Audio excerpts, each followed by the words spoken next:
حضور بڑے ادب کے ساتھ التماس کر رہا ہوں کہ حضرت کرسی خطابت کو زینت بخشیں اور ہم سامعین کو شادکام فرمائیں۔ جتنے ادب نواز بیٹھے ہیں ذرا دل کی گہرائی سے صدر اجلاس کا استقبال کر لیجئے۔ نعرہ تکبیر، نعرہ رسالت، خواجہ کا ہندوستان، لناوا شریف کا جیالہ سنی حسینی مسلمان، مسلک اعلیٰ حضرت، محافظین مسلک اعلیٰ حضرت، نعرہ تکبیر، نعرہ رسالت۔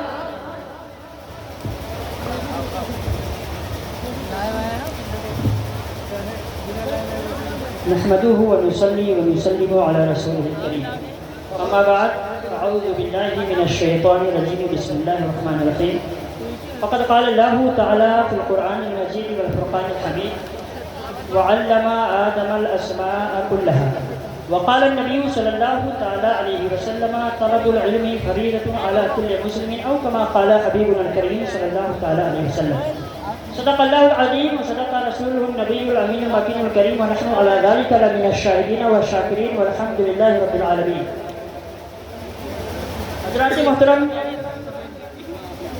آپ نے دیکھا کہ پہلے ہی آپ کو بتا دیا گیا ہے کہ مجھے صدر جلسہ کی حیثیت سے یہاں رکھا گیا ہے، لہٰذا اگر میں ہی کچھ زیادہ وقت لے لوں گا تو دوسرے لوگ جو بیٹھے ہوئے ہیں وہ کہیں گے کہ بھائی صدر تھے جو چاہا کر لیا، لہٰذا میں معذرت کے ساتھ بس چند دقائق آپ کے سامنے رہوں گا، باقی ازاں رخصت ہو جاؤں گا۔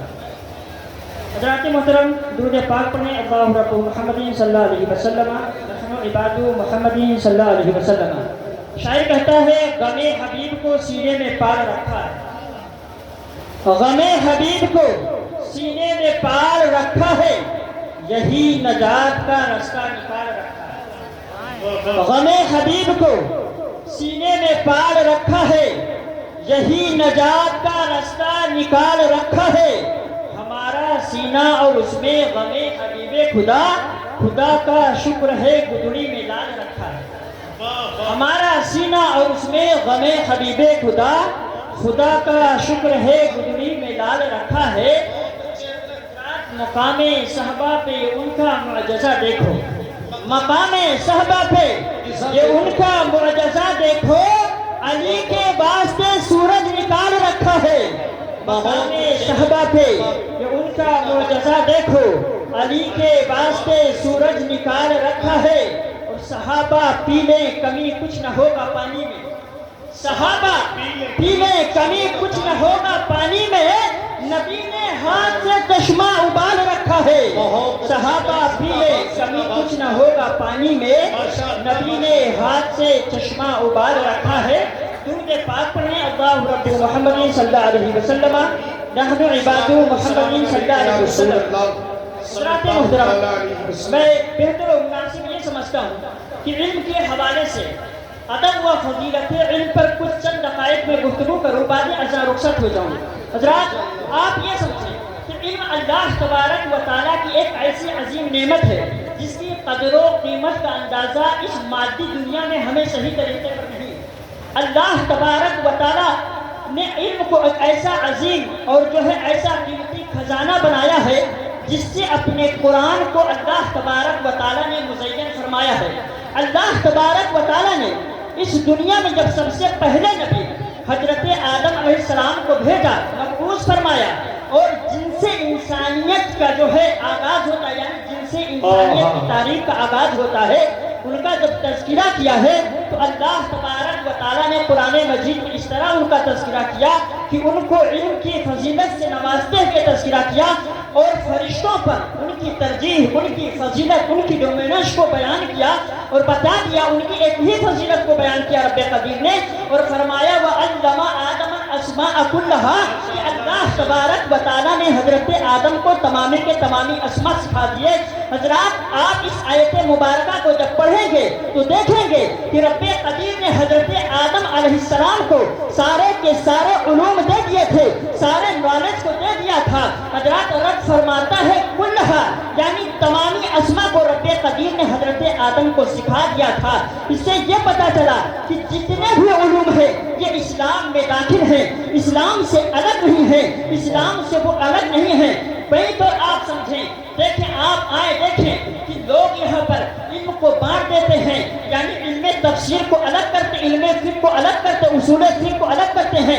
اب ادھر دنیاوی علوم کی طرف آئیے، بایولوجی کو، کیمسٹری کو، فزکس کو، میتھمیٹک کو، ہندی لینگویج کو، انگلش لینگویج کو، سنسکرت کو الگ الگ پڑھتے ہیں اور کہتے ہیں کہ یہ جو علم فقہ و تفسیر ہے یہ مذہبی علم ہے، اور جو میتھمیٹک یا فزکس یا سائنس ہے یہ دنیاوی علم ہے، لہذا علم دین پر غور کرنا چاہیے اور علم سائنس وغیرہ کو چھوڑ دینا چاہیے۔ میں آپ کو بتاتا چلوں، اللہ تبارک و تعالیٰ نے جب علم اللہ رب العزت نے آدم کو سکھایا ہے تو سارے کے سارے علوم اللہ تبارک و تعالیٰ نے سکھایا ہے، اور مسلمانوں کے لیے سارے کے سارے علم کا حاصل کرنا ضروری ہے۔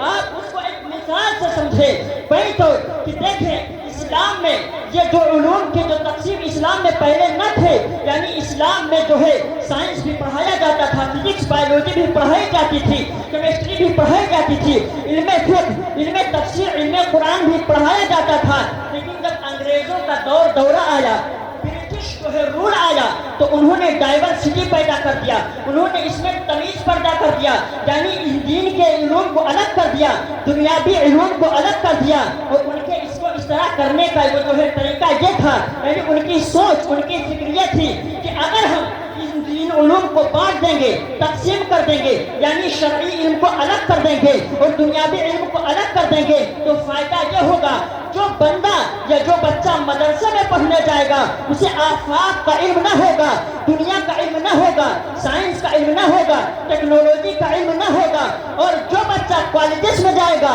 یونیورسٹیز میں جائے گا، اس کو علم فقہ کا علم نہ ہوگا، علم حدیث کا علم نہ ہوگا، علم تفسیر کا علم نہ ہوگا۔ تو مقصد و منشا انگریزوں کا، عیسائیوں کا، یہودیوں کا یہ تھا کہ علم کو بانٹ دیا جائے تو طریقے پر، تاکہ مسلمان کبھی کامیاب نہ ہو سکیں۔ لیکن آؤ دیکھو، تاریخ کا مطالعہ کرو تو پتہ یہ چلے گا کہ جب جنگ بدر میں کچھ لوگ جو ہے PRW بن کر آئے، پرزنر آف وار بن کر آتے ہیں، تو وہاں اللہ کے رسول صلی اللہ علیہ وسلم ان کے لیے شروط رکھتے ہیں اور فرماتے ہیں جسے اپنی جان چھڑانی ہے وہ پیسے دے دے، پیسے دے کر اپنی جان چھڑا لے۔ حضرات لیکن کچھ لوگ ایسے بھی وہاں پر ہوتے ہیں جن کے پاس پیسے نہیں ہوتے ہیں، ان کے پاس منی نہیں ہوتی ہے اسپینڈ کر کے اپنے آپ کو فریڈم دلایا جائے۔ اسی لیے حضرات اللہ کے رسول نے فرمایا جن کے پاس پیسے ہیں وہ پیسے لے کر اپنی جانوں کو بخشوا لیں، جن کے پاس پیسے نہیں ہے وہ ہمارے 10 لوگوں کو پڑھا دیں، یعنی 10 لوگوں کو پڑھا دیں اور وہ اپنی جان بخشوا لیں۔ تو دیکھیں اللہ کے رسول صلی اللہ علیہ وسلم نے علم کی کیسے سرپرستی کی ہے، جس طرح آپ نے لوگوں کو بتایا ہے کہ دیکھیں قیدیوں کو ان کی جان کو چھڑانے کا بدلہ یہ علم کا سکھانا قرار دیا جا رہا ہے۔ آپ اسی سے سمجھ سکتے ہیں کہ علم کی، نالج کی، شکھا کی، ایجوکیشن کی کتنی زیادہ اہمیت ہے۔ اور ایک بات بتا دوں، علماء کرام بیٹھے ہیں، جو کفار یا مشرکین عرب قید ہوئے تھے اس میں کوئی جو ہے دینی علم نہیں جانتا تھا، اصول فقہ نہ جانتا تھا، تفسیر نہ جانتا تھا، علوم قرآن نہ جانتا تھا، فلسفہ نہ جانتا تھا۔ تو جانتے تھے تو ظاہر سی بات ہے اپنے دین کے علوم کو جانتے تھے۔ تو یہیں پر پتہ چل گیا کہ جب رسول اکرم ان کو اپوائنٹ کر رہے ہیں کہ آپ اپنی جان کو اگر چھڑانا چاہتے ہیں تو ہمارے 10 لوگوں کو پڑھائیے، تو پتہ یہ چلا کہ وہاں پر علم دین مراد نہ تھا بلکہ علم دنیاوی مراد تھی۔ تو وہاں پر اللہ کے رسول کے اس جو ہے طریقے سے پتہ چلتا ہے کہ جس طرح اسلام میں مسلمانوں کو اللہ کے رسول نے علم دین حاصل کرنے کا حکم دیا ہے، اسی طرح دنیاوی علوم کے حاصل کرنے کا بھی حکم دیا ہے۔ Physics, biology, chemistry, mathematics, science جتنی بھی چیزیں ہیں ساری کی ساری چیزیں ہمیں حاصل کرنی ہے۔ اور آؤ دیکھو ایک سلطنت فتح ہوتی ہے، یعنی ایک حکومت تھی، اس کو مسلمانوں نے فتح کیا۔ نعرہ رسالت حضرات آئے ہو کر کے استقبال کر لیں آل رسول، اولاد رسول سید ظفیر احمد صاحب اللہ کی آمد ہو رہی ہے۔ حضرت بلبلِ نیپال حضرت علامہ لیاقت حسین صاحب اللہ کی آمد ہو رہی۔ نعرہ تکبیر، نعرہ رسالت، علماء اہل سنت، محافظین مسلک اعلیٰ حضرت خواجہ کا ہندوستان سیدی مرشدی حضرت سید ظفیر الدین صاحب قبلہ، اولاد رسول، فیضان غوث اعظم مسلک اعلیٰ حضرت۔ حضرات محترم آپ بیٹھ جائیں، درود پاک پڑھیں۔ اللہ رب محمد صلی اللہ علیہ وسلم۔ نحن عباد محمد صلی اللہ علیہ وسلم.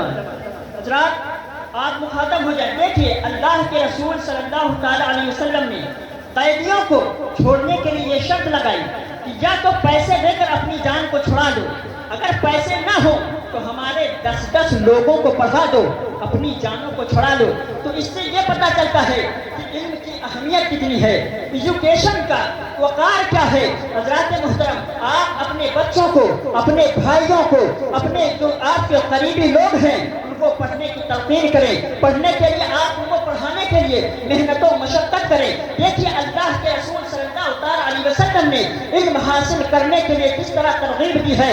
آئے دیکھیں, مکہ المکرمہ سے ہجرت کر کے رسول جب مدینہ جاتے ہیں تو آپ مدینۃ الرسول میں یعنی مدینہ منورہ میں مدرسے قائم کرتے ہیں اور لوگوں کو علم کی تلقین کرتے ہیں. یہاں تک کہ 70 قاریوں کو اللہ کے رسول نے اپوائنٹ کیا تھا کہ جاؤ جو ایک دور کا قبیلہ ہے ان کو پڑھا کے آؤ. اور اللہ کے رسول نے جو دور کے قبیلے تھے ان کے لیے ٹیچرز اپوائنٹ کیا, اور جو قریب تھے جو ہے یعنی عربین پینسولا میں جو لوگ قریب تھے ان کو جو ہے آپ نے قریب ہونے کا حکم دیا. اور اللہ کے رسول نے تقریباً 700 مدارس کا قیام کیا تھا. اس لیے کیا تھا تاکہ امت جو ہے پڑھتی جائے اور بڑھتی جائے. آؤ دیکھو, ایک حکومت فتح ہوتی ہے, چھوٹی سی حکومت ہے, چھوٹی سی سلطنت ہے, مسلمانوں نے فتح کیا.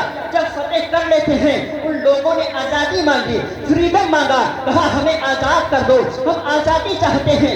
مسلمانوں نے شرط لگائی کہ سنو, اگر تم آزادی چاہتے ہو, فریڈم چاہتے ہو تو چلو ہمیں اچھے ٹیچرز دے دو, گڈ ٹیچرز دے دو, ہمیں اچھے اسپیکرز دے دو, اچھے اسکالرز دے دو, جاؤ ہم تمہیں آزاد کر دیتے ہیں. تو دیکھیں چھوٹی سی حکومت کے لیے اللہ کے رسول کے ماننے والے تھے چھوٹی سی حکومت کو کس کے بدلے میں دے رہے ہیں, یعنی صرف گڈ ٹیچر کے صدقے میں ان کے وسیلے سے دے رہے ہیں. یعنی ان کو دے جاؤ اور تم اپنی حکومت لے جاؤ. تو اس سے یہی پتہ چلتا ہے کہ اسلام میں علم کا وقار بہت ہے, ایجوکیشن کا وقار بہت ہے.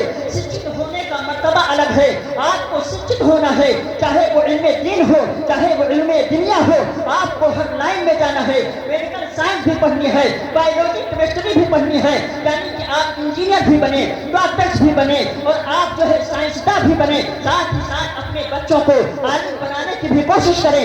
آپ سارے کے سارے علوم اپنے بچوں کو پڑھاتے چلے جاؤ.